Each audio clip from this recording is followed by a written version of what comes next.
우리의 영혼은 하나님 안에서 안식하기까지 쉴 수가 없습니다. 왜냐하면 하나님께서 우리의 영혼을 하나님을 향하도록 만드셨기 때문에 그렇습니다. 그런데 오늘 시편을 보니까 이 길을, 하나님을 향하여 가는 우리의 영혼의 길을 보니까 가는 동안에 굉장히 큰 위협들이 도사리고 있었다. 하나님이 우리 편이 아니셨더라면 우리가 어떡할 뻔했느냐라고 하나님 앞에 감사의 찬송을 올려드리는 것이 시편 124편 말씀입니다. 하나님의 이름이 아니었다면 정말 위험할 뻔했다라고 고백하는 것이죠. 하나님을 향하여 가는 동안 산채로 우리의 영혼이 씹어 삼킬 뻔했다. 쓰나미가 덮쳐와서 우리의 영혼이 휩쓸려 갈 뻔했구나. 사냥꾼의 올무가 우리 영혼을 사로잡아서 우리가 그곳에 꼼짝없이 잡혀 죽을 뻔하였구나 라고 그렇게 우리의 위험들을 고백하고 하나님의 이름이 우리의 도움이 되셨습니다. 하나님 앞에 찬양하는 시편입니다. 이렇게 우리의 영혼은요, 하나님을 향하여 가는 동안 위험에 노출되어 있습니다. 그러나 그 위험에 노출되어 있지만 하나님의 백성들이 하나님 앞에 또 우리에게 가르쳐주는 고백은 무엇이냐면 하나님이 내 편 되어 주셨습니다. 하나님이 내 편 되어 주셨기 때문에 그 씹히는 이에서도 정말 쓰나미 같은 그 물길에서도 사냥꾼의 올무에서도 하나님이 우리를 구하여 내 주셨습니다. 이렇게 하나님을 찬양하게 되죠. 매주 반복되는 우리의 이 예배를 통해서 우리가 하나님은 내 편 되십니다 하고 우리의 영혼 가운데 하나님은 하나님의 이름을 분명하게 새겨주시는 은혜가 예배 가운데 있습니다. 오늘도 하나님께서 우리에게 주시는 이 말씀을 들으면서 여러분 심령 가운데 하나님의 이름이 분명하게 새겨지시기를 축복드립니다. 아멘. 그런데 우리의 영혼을 하나님 앞에 내어드린다라는 말이 손에 딱 잡히지가 않습니다. 이게 비유인 것 같고요. 또 우리 영혼은 또 보이지도 않고 하나님도 보이지 않는데 내 영혼을 어떻게 하나님을 향해서 나아가게 할 것인가 참으로 쉽지 않은 부분입니다. 그리고 지난주에도 말씀드렸듯이 우리의 영혼의 방향성은 그냥 자연스럽게 하나님을 향하고 있지가 않습니다. 우리가 타락한 이후에 우리가 마음의 죄를 가지고 난 이후에 우리의 마음의 방향의 나침판은 어디를 향한다고 말씀드렸습니까? 나 자신을 향한다고요. 나의 만족을 향하고 내가 원하는 곳, 내 욕망을 채워주는 곳, 내가 갈망하는 곳, 그곳을 향해서 우리의 영혼의 나침판은 아주 고정이 되어 있습니다. 우리의 나침판, 영혼의 나침판이 정말 내 자신에게로 향해져 있는 이 나침판 바늘을 어떻게 하면 돌려서 하나님을 향해 나아갈 수 있을까? 이것을 재조정하는 것이 참 이렇게 우리가 안다라고 이게 참 쉽지가 않은 것인 것 않습니다. 말씀도 우리에게 옛 습관을 벗어버리고 새 사람을 입으라라고 우리에게 가르치시지만 어떻게 옛 습관을 벗어야 할지 참으로 망망한 것입니다. 우리가 비디오 한 편을 잠깐 비디오 클립을 볼 텐데요. 데스틴 샌들린이라는 분이 이 거꾸로 조정되는 자전거를 하나를 개발을 해가지고요. 이 자전거를 타는 습관을 한번 하려고 했던 그 장면인데요. 저 자전거가 핸들을 오른쪽으로 틀면 바퀴가 오른쪽으로 하는 것이 아니라 거꾸로 왼쪽으로 움직입니다. 핸들을 왼쪽으로 움직이면 바퀴가 오른쪽으로 움직이는 거꾸로 되는 자전거입니다. 한번 보시겠습니다.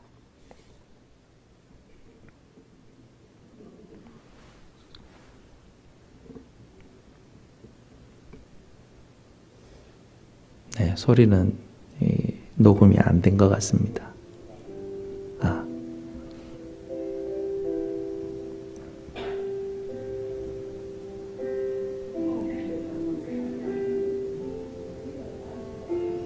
저 사람이 하는 말이 금방 할 수 있을 것 같았는데 못했다라는 것입니다.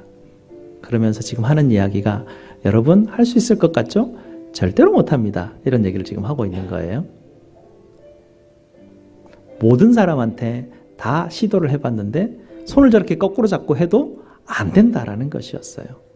저 사람이 손에 지금 200불을 들고 저기서부터 저기까지만 오면 이 200불을 당신에게 주겠습니다 하는데도 아무도 저것을 시도를 했는데도 성공하지 못했다고 합니다. 아무도. 자기가 저 강의를 하면서 막 또 많은 곳을 돌아다녀 봤는데 저 자전거를 한 번에 탈 수 있는 사람은 단 한 명도 없었다라는 이야기를 지금 저 클립을 보면서 지금 이야기해주고 있는 것이죠. 네, 그가 저 자전거를 만든 사람입니다. 저 사람은 저 자전거가 어떻게 하면 움직여지는지 이론을 빠삭하게 잘 알고 있습니다. 핸들을 거꾸로 돌리면 분명히 될 거야 라는 원리적인 부분들을 잘 알고 있는 사람이었습니다. 하지만 저 사람이 고백하는 게 뭐냐면 내가 만들고 내가 그 원리를 다 아는데도 불구하고 자전거를 못 탔다는 이야기입니다. 내 신경망 조직이 내가 아는 만큼 움직여주지 않았더라는 것이죠. 이 사람이 처음 보는 사람들은 다 생각을 합니다. 반대로 하면 되겠지 하고 탔는데 아무도 안 됐다라는 것이죠.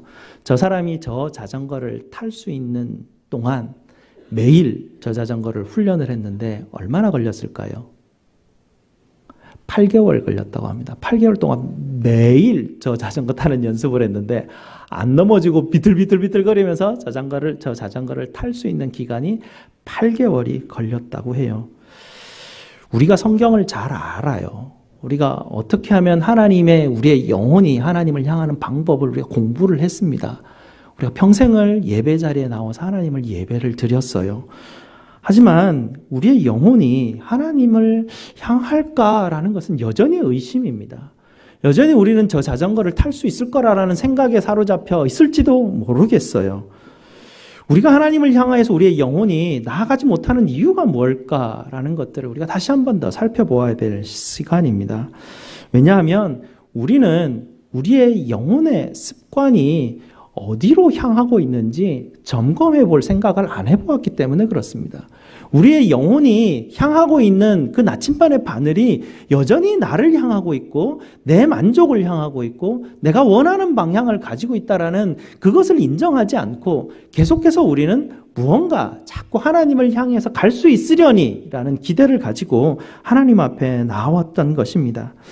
하나님 앞에 이렇게 영혼을 내어드리는 습관은 내가 할 수 있을 거야 라고 마음먹는다고 되어지는 것이 아니라는 것이죠. 어떻게 해야 됩니까?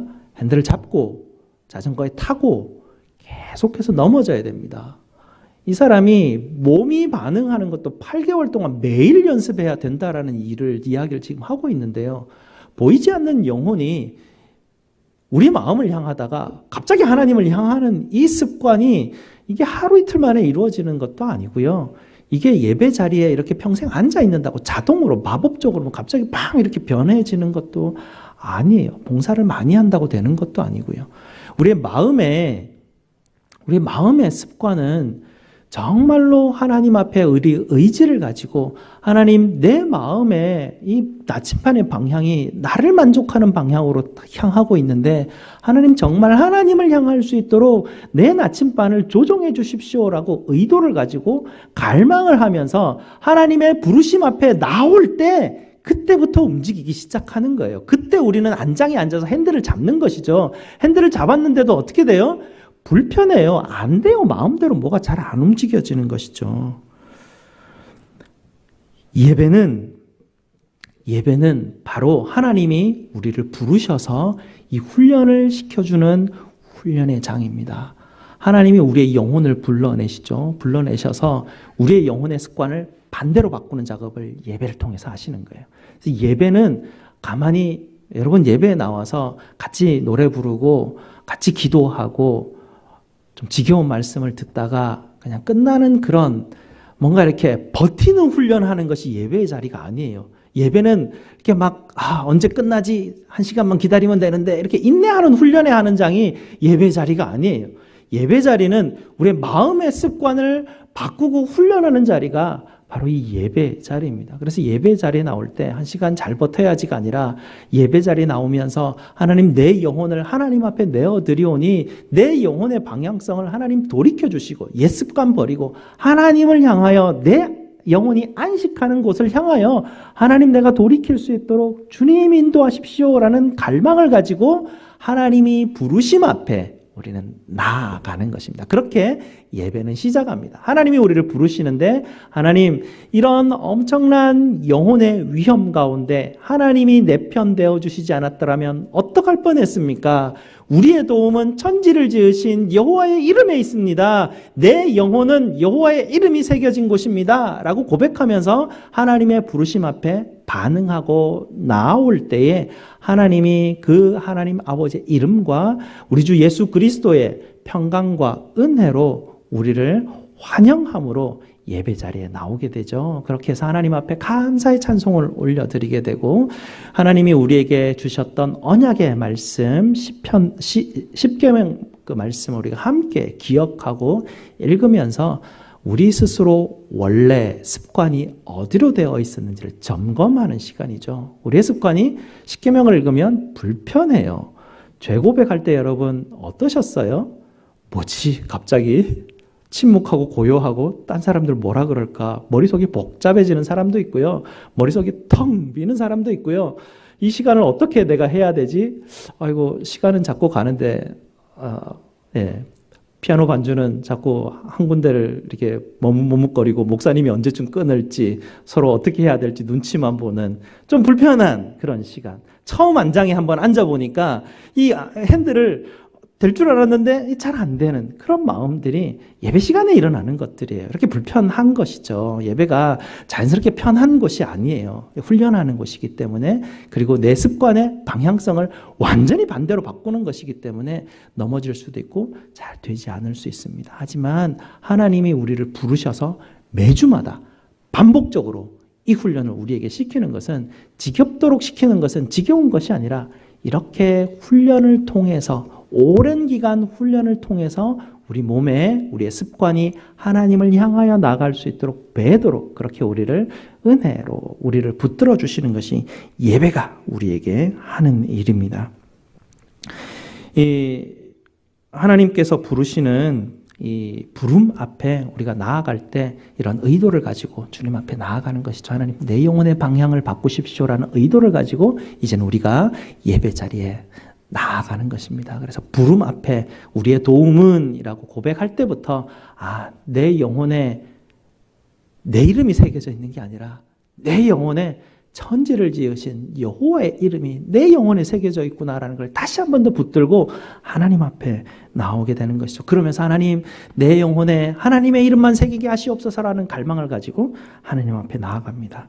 이 영혼의 방향을 바꾸는 아주 중요한 그 하나님의 훈련 장치가 바로 이 죄 고백과 사죄 선언의 부분인데요. 이렇게 죄를 고백하고 하나님 앞에 사죄를 받는 이 시간은 하나님이 우리에게 말씀을 들려주는 시간 못지않게 굉장히 중요한 시간입니다.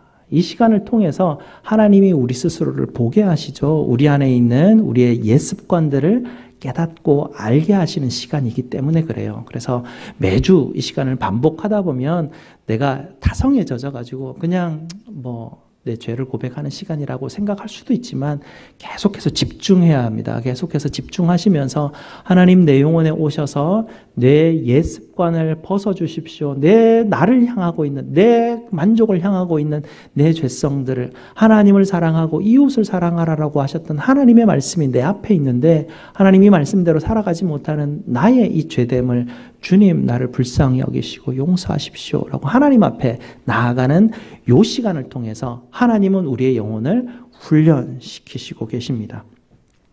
일주일 내내 살아가면서 우리가 무슨 메시지를 듣고 사냐면 너 자신을 믿으라. 너 가치가 중요해. 너가 원하는 것을 이루는 것이야. 너 원하는 것이 무엇이야? 라고 세상은 우리에게 외치죠. 그 메시지를 듣고 살다가 우리는 일주일에 단 1시간, 이 시간 와서 거꾸로 된 삶을 살아 메시지를 우리는 듣게 됩니다. 하나님이 거꾸로 우리의 영혼을 돌이키시는 시간입니다. 너 자신을 버리라는 시간이죠. 너 자신을 버리고 하나님 안으로 들어오라는 이 메시지를 예배 시작하는 부름의 장에서 일어나는 일입니다. 이 부름의 장, 첫 번째 장인데요. 예배가 네 가지 방으로 이루어졌다고 이제 이야기를 우리가 그렇게 꾸며 볼 수 있습니다. 부름의 장이 있고, 주님이 말씀을 들려주시는 장이 있고, 나눔의 장이 있고, 보냄의 장이 있습니다. 예배는 이렇게 네 가지로 구성이 되는데요.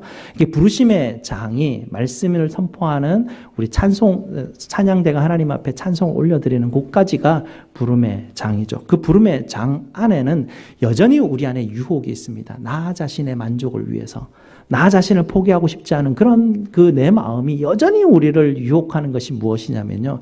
죄를 고백할 때 값싼 은혜를 바라보게 만들어요. 이게 무슨 말이냐면요.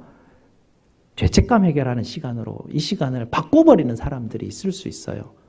하나님 앞에, 이웃 앞에 죄를 지었으면 그 죄를 깊이 깨닫고 하나님 앞에 정말 내 마음이 하나님 앞에 내가 죄인입니다라고 겸손하게 엎드려서 시편 51편처럼 다윗의 그 마음을 가지고 하나님 앞에 나아가야 하는데, 지난 주간 내가 잘못했던 것들을 하나님 앞에 고백하면 용서해 준다고 하니까 내가 하나님 앞에 나와서 죄 용서 받아야지 하고 그냥 나와서 큰 그 마음의 죄의식 없이 죄책감을 해결하려고 하나님 앞에 이 죄 고백의 시간을 드릴 수가 있습니다. 하지만 이 죄 고백의 시간은 내 죄책감을 해결하는 시간이 아니라 내가 죄인 되었음을 확인하는 시간입니다. 한 주간을 또 내가 살아왔는데 여전히 나는 내 죄의 습관으로부터 벗어날 수 없는, 주의 이름이 아니면, 여호와의 이름이 아니면 도무지 나는 그 사냥꾼의 올무에서는 벗어날 수 없는 존재입니다 라는 고백을 하는 시간이 죄 고백의 시간입니다. 그 죄 고백을 하는 주님의 그 시간 앞에, 하나님 앞에 나올 때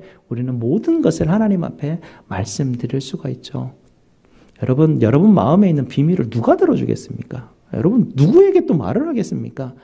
오직 이 시간이 아주 우리에게 귀중한 시간인 것은 무엇이냐면, 내가 아무에게도 말할 수 없는 것을 공적인 하나님이 임재하시는 이곳에 와서 하나님 앞에 내가 말할 수 있다는 것이에요. 옆에 사람 안 들리잖아요. 하나님 앞에 우리가 묵상으로 기도하며 하나님 앞에 정말 내 안에 있는 아무도 알지 못하는 죄를 하나님 앞에 내어드리는 시간입니다. 그러면서 내 죄됨을, 내 비참함을 하나님 앞에 아뢰고 하나님 앞에 서는 시간이죠. 그러고 난 다음에 하나님이 사죄의 은혜를 선포해서 우리에게 그 은혜를 붙들어 주십니다.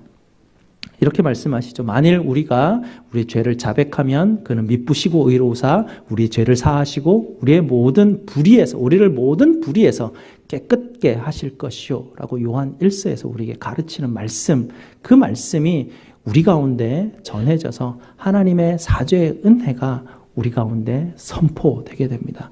그래서 그냥 하나님의 선포하심이고 하나님의 용서하시는 은혜입니다. 이것이 복음의 핵심이죠.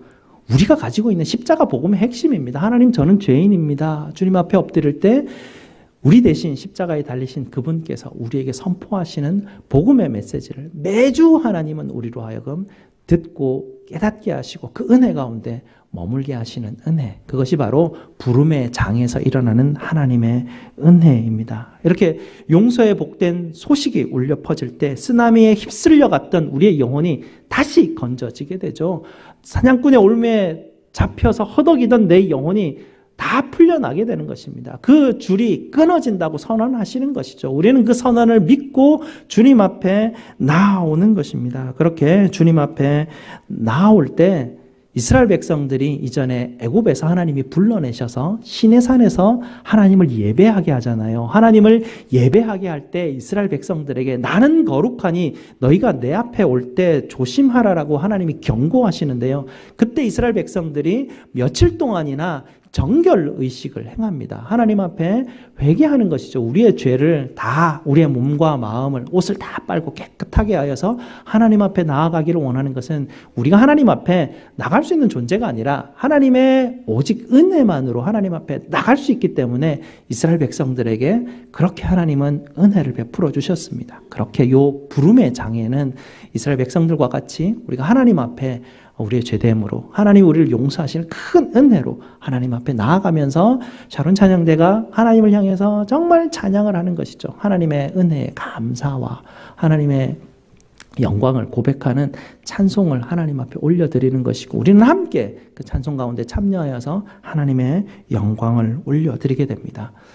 그렇게 이 감사의 기도와 감사의 찬송이 울려 퍼지고 난 다음에 우리는 부름의 장에서 들음의 장으로 이제 넘어가게 되죠.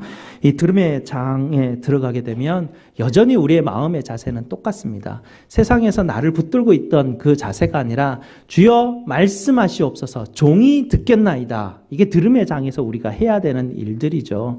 하나님이 이 들음의 장에서 부족하고 죄 많은 인간의 입술을 통해서 하나님의 말씀을 선포하시는데요. 이것도 참 하나님께서 우리에게 주시는 은혜가 아닌가 생각이 됩니다. 얼마나 우리가 낮아져야 참 죄 많은 인간의 입술에서 나오는 하나님의 말씀을 들을 수 있을 것인가? 우리가 얼마나 정말 하나님의 은혜를 붙들어야만 하는가라는 것이 여전히 들음의 장에서도 우리는 그것을 경험하게 됩니다. 이 들음의 시간에는 우리가 하나님께서 우리에게 말씀을 주실 때 우리도 하나님께 동참해서 우리가 하나님 앞에 우리의 의도적으로 나아가야 되는데요.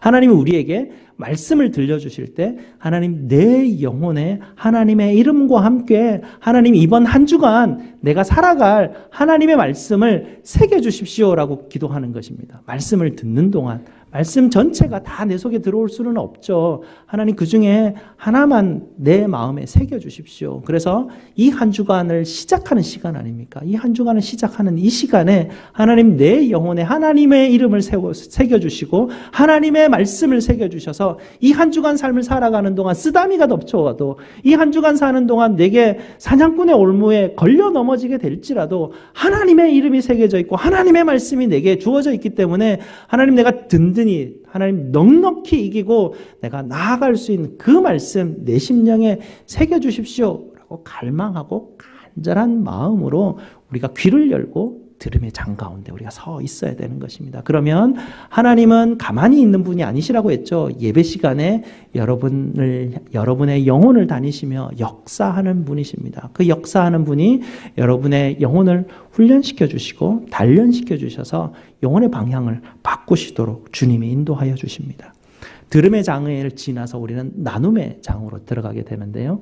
설교를 마치고 나면 우리는 하나님과 나누고 이웃과 나누는 시간을 갖게 됩니다. 첫 번째 하나님과 나누는 시간은 신앙 고백을 통해서 하나님 앞에 나아가는데요. 하나님이 우리를 부르시고 우리에게 말씀 들려주셨는데 하나님 그것에 대해서 우리는 하나님의 백성입니다. 하나님이 우리의 왕이십니다라고 충성 맹세를 하는 것이 신앙 고백이에요. 그래서 우리의 신앙을 가지고 하나님 앞에 고백드리는 것이죠. 하나님이 우리 주님께서 막힌 담을 허시고 하나님과 우리 사이에 화목되게 하셔서 하나님이 말씀 들려주시고 우리는 하나님 앞에 그 말씀 들음으로 하나님께 순종하는 마음으로 우리의 신앙을 고백드리는 시간이 사도신경으로 우리가 함께 이제 설교 이후에 고백드리는 시간이 사도신경의 시간입니다. 하나님 앞에 고백드리고 하나님과의 관계가 회복되는 그 시간을 지나서 우리는 헌금을 하게 되는데요. 이 헌금의 시간은 하나님 앞에 드리면서 또 사람과 나누는 시간입니다. 우리가 이 헌금을 통해서 우리가 또 약한 자를 돕게 되고 선교사님을 돕게 되고 교회 사역을 우리가 하게 되죠. 이것이 나눔의 장에서 일어나는 것들인데요. 이렇게 하나님 앞에 하나님이 우리에게 주신 은혜들을 하나님께 드리고 또 이웃과 나누는 시간이 우리 신앙 고백과 헌금의 시간이 됩니다. 이렇게 나눔의 장을 지나서 우리는 보냄의 장으로 들어가게 되죠. 하나님은 일주일의 시간, 첫 시간을 우리를 부르셔서 우리에게 은혜 베풀어 주시고 특별히 구원의 은혜를 베풀어 주시고 여호와 이름을 우리 마음에 다시 한 번 더 새겨 주시고 하나님의 말씀을 영혼 가운데 새겨 주시고 난 다음에 우리를 보내시죠. 하나님이 우리를 보내시는 이 한 주간의 삶 가운데 여전히 내 영혼은 하나님의 얼굴의 빛 가운데 붙들려져 있음을 선포하게 됩니다.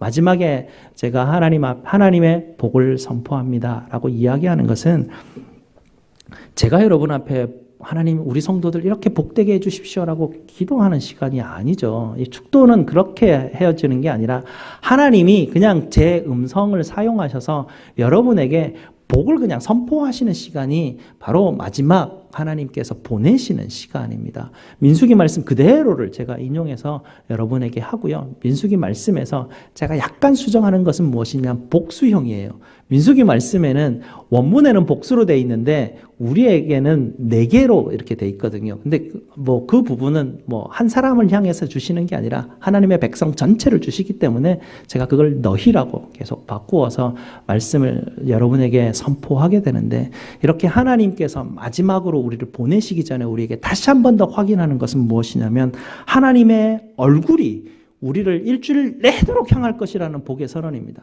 하나님의 얼굴빛이 우리 성도들이 가는 순간순간마다 한 번도 그 얼굴빛을 다른 곳으로 돌리지 않으시겠다라는 하나님의 약속이고 다짐인 것이에요. 여러분 한 주간 삶을 살아가면서 하나님의 얼굴이 여러분을 향해서 한순간도 벗어나지 않는다라는 얘기를 하시는 것이죠. 하나님의 얼굴에서 나오는 그 빛에서 나오는 하나님의 은혜와 평강이 여러분을 감싸 안고 한 주간 여러분을 보호하고 지키고 가신다라는 것입니다. 그래서 우리는 이 한 주간 동안 어떤 풍랑 가운데 휩싸이든지 어떤 올무에 걸려 넘어지든지 우리가 낙심하지 않고 다시 일어날 수 있는 것은 내 안에 새겨진 여호와의 이름 때문에 그렇습니다. 하나님, 내 안에 여호와의 이름이 새겨져 있습니다. 내 안에 여호와, 천지를 지으신 여호와의 이름이 내 안에 새겨져 있습니다. 사단이 감히 나를 어쩔 수 없는 것이 하나님의 백성, 하나님의 이름이 새겨진 하나님의 백성입니다 라고 담대히 이겨나갈 수 있는 힘이 우리에게 있는 것이죠. 어떤 풍랑이든지 내게로 오라 라고 우리는 담대하게 외치고 이 땅을 걸어갈 수 있는 것입니다. 그것이 하나님이 이 예배 자리에서 훈련하시는, 하나님 백성을 특별히 하나님께서 은혜 주시고 훈련하시는 이 자리가 바로 예배 자리입니다. 여러분 피트니스 센터 가가지고 열심히 운동하는 사람과 그냥 어슬렁어슬렁 왔다 갔다 하는 사람, 두 가지 사람이 있을 텐데요. 어떤 사람이 더 건강해지고 사람의 그 몸이 자꾸 변해 갈까요? 너무 당연한 일 아니겠습니까? 예배 참석할 때 어슬렁어슬렁 그냥 마음을 풀어 헤쳐놓고 그냥 마음아 너 갈 대로 가라 이렇게 놔두시지 마시고 의도를 가지고 계셔야 돼요. 하나님 내 영혼 붙들어 주십시오라는 갈망이 있으셔야 돼요. 그것이 하나님이 우리 이 예배 가운데 오셔서 우리를 영혼을 훈련시키는 것 가운데 내가 하나님과 함께 하는 일이 우리가 하는 일들이에요. 내가 여전히 내 자신을 붙들고 있으면 하나님의 이름은 내 영혼 가운데 새겨지지가 않아요. 내 영혼 안에 내 이름이 이따만하게 새겨져 있는데 하나님이 들어오셔서 우리의 영혼에 하나님의 이름을 새길 수가 없어요. 평생이 안 새겨져요. 교회 아무리 열심히 하고 공부를 많이 하고 다 해도 여전히 자기 중심인 것은 그런 이유 때문에 그래요. 원리를 안다고 우리 몸이 움직여지지 않죠. 자전거를 거꾸로 타는 자전거를 우리가 보았듯이 우리가 이렇게 할 수 있을 것 같지만 우리의 습관을 바꿔서 정말 하나님 말씀대로 순종하고 살 수 있을 것 같지만 예배에 와서 하나님이 훈련하시는 이 훈련의 장에서 열심히 훈련하지 않으면 매주 반복되는 이 장에 참석해서 훈련되어지지 않으면 참 어려운 일이 그 일이고 오히려 또 하나님께서 부르셔서 이 은혜를 부으시는 것이 하나님의 백성의 특권인 것입니다. 그래서 우리의 영혼은 하나님 안에서 안식할 수 있는 놀라운 은혜를 하나님께서 우리에게 베풀어 주시는 것입니다. 이 예배 훈련을 통해서 예수 그리스도를 닮아서 겸손과 온유로 사랑 가운데 자라가는 저와 여러분 되시기를 주님의 이름으로 축복드립니다.